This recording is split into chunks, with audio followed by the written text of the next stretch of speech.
ശംഖുവരയൻ പാമ്പ് ശരിക്കും അക്രമകാരിയാണോ? അത് കോമൺ ആയിട്ട് കാണുന്ന ഒന്നാണോ? എനിക്കൊക്കെ ശരിക്കും കുറവാണ്. നമ്മൾ റെസ്ക്യൂ ചെയ്യുന്ന എണ്ണം കുറവാണ്. കൂടുതലും കോമൺ ക്രേറ്റ് എന്ന് പറയുന്ന വെള്ളിക്കെട്ടൻ അല്ലെങ്കിൽ ശംഖുവരയൻ എന്ന് പറയുന്ന ഈ പാമ്പ് കിണറിനുള്ളിൽ നിന്നൊക്കെയാണ് കൂടുതൽ കിട്ടുന്നത്.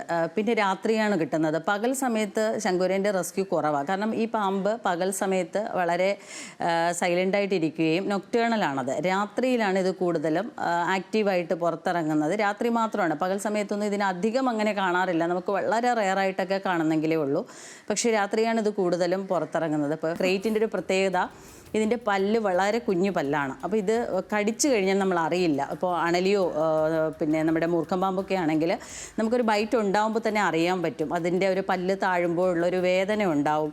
പിന്നെ കുറച്ച് കഴിയുമ്പോൾ അവിടെ നീർവീക്കം വരാം, ഒരു കളർ ചേഞ്ച് വരാം, പിന്നെ നമുക്ക് ഭയങ്കരമായിട്ടുള്ള വേദന അപ്പോൾ തന്നെ ഉണ്ടാവും. പിന്നെ വോമിറ്റിംഗ് ടെൻഡൻസി ഉണ്ടാവും, നമ്മൾ അൺകോൺഷ്യസ് ആവും. അങ്ങനെ ഒത്തിരി ലക്ഷണങ്ങൾ നമ്മുടെ ബോഡി കാണിക്കും. പക്ഷേ ക്രേറ്റിൻ്റെ കാര്യത്തിൽ ഇതൊന്നും സംഭവിക്കുന്നില്ല എന്നുള്ളതാണ് എൻ്റെ ഏറ്റവും വലിയ പ്രശ്നം എന്ന് പറയുന്നത്. അതും കുഞ്ഞ് ഉറങ്ങിക്കിടന്നത് കൊണ്ടാണ് അത് ഒട്ടും അറിയാത്തത്.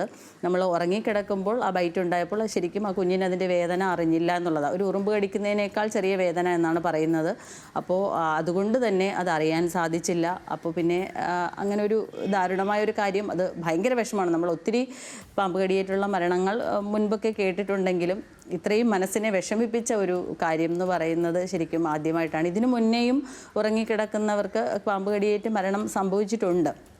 പക്ഷേ തലേണയുടെ അടിയിൽ നിന്നൊക്കെ കിട്ടുക എന്ന് പറയുന്നത് അത് ഭയങ്കര വിഷമമായിപ്പോയി. കാരണം നമ്മൾ ഒരിക്കലും പ്രതീക്ഷിക്കാതെ, പക്ഷേ എടുക്കുന്നുണ്ട് നമ്മൾ പാമ്പിനെ. ഞങ്ങൾ അവയർനെസ് കൊടുക്കുന്നുണ്ട്. കാരണം ഞാൻ കട്ടിലിൽ മെത്തയുടെ അടിയിൽ നിന്ന് അണലി എടുത്തിട്ടുള്ള ഒരാളാണ്. നമ്മൾ അങ്ങനെ ഒരുപാട് പേര് റെസ്ക്യൂ ചെയ്യുന്നുണ്ട്. റൂമിനകത്ത് നിന്നൊക്കെ മൂർഖൻ പാമ്പിനെയും അണലിയും ഒക്കെ നമുക്ക് കിട്ടുന്നുണ്ട്. കാരണം ചൂട് കാരണം അവർക്കറിയില്ല ഇത് വീടിനുള്ളിലാണെന്നോ തലേണയുടെ അടിയിലാണോ എന്നുള്ള ധാരണ പാമ്പിനെ സംബന്ധിച്ചിടത്തോളം ഇല്ല. അപ്പോൾ അതിലൊരു സുരക്ഷ നമ്മൾ ഈ അവയർനെസ് കൊടുക്കുന്നതെങ്കിലും കുറച്ച് അതിൽ നെഗറ്റീവ്സ് കണ്ടുപിടിക്കാതെ അല്ലെങ്കിൽ അതിനെ തല്ലിക്കൊല്ലണം എന്നുള്ള കാര്യത്തെക്കുറിച്ച് ചിന്തിക്കാതെ എപ്പോഴും അതിനെക്കുറിച്ച് മാത്രം ആലോചിക്കാതെ നമ്മൾ ഈ കൊടുക്കുന്ന വനം വകുപ്പ് നൽകുന്ന ആ സുരക്ഷയുടെ ആ മുൻകരുതൽ എടുക്കാനുള്ള ഒരു മനസ്സ് ജനങ്ങൾ കാണിക്കണം എന്നുള്ളത് ഒരു അപേക്ഷയാണ്.